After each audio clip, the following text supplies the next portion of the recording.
পয়লা বৈশাখ উপলক্ষে সরকারি অথবা বেসরকারি চাকরিজীবীদের জন্য বৈশাখী ভাতা নামে যে ভাতা প্রদান করা হয়ে থাকে, সেই ভাতা গ্রহণ করা একজন মুসলমানের জন্য কি জায়েজ নাকি না জায়েজ? যেহেতু সেটা নগদ অর্থ, অতএব এই নগদ অর্থ এর ভিতরে সরাসরি কোনো প্রকার নিষিদ্ধ বা হারাম কোনো কিছু নাই, বিধায় এটাকে গ্রহণ করা যেতে পারে। এটাকে গ্রহণ করার পরে কোন খাতে ব্যয় করা হচ্ছে সেটা হলো সবচেয়ে বড় ব্যাপার। আর এটা গ্রহণ করার মাধ্যমে পয়লা বৈশাখ কেন্দ্রিক যে সকল অপসংস্কৃতি এবং ইসলাম বিরোধী কৃষ্টি কালচার এবং সংস্কৃতি প্রচলিত আছে সেগুলোর কোনো প্রকার সহায়তা হয় কিনা সেটা হলো বড় বিষয় এবং দেখার বিষয়।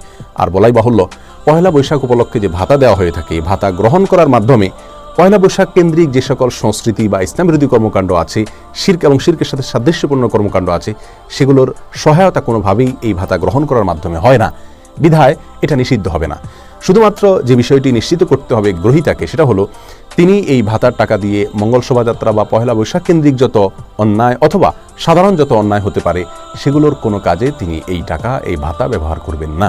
এই বিষয়টি যদি নিশ্চিত করেন, এই ভাতা